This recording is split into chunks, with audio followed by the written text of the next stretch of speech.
Welcome to Kenton's videos. Enjoy the video. You begin by confirming the phone is unlocked and online. This prevents authentication errors.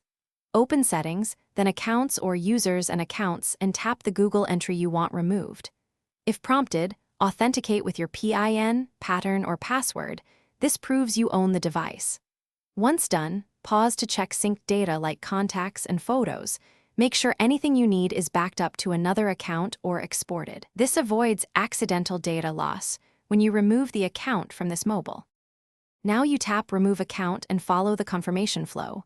Android may ask you to confirm device protection or enter the account password. Do that to proceed. After removal, go to Settings, right arrow Security, right arrow Credentials to clear any residual tokens so apps can't reuse old permissions.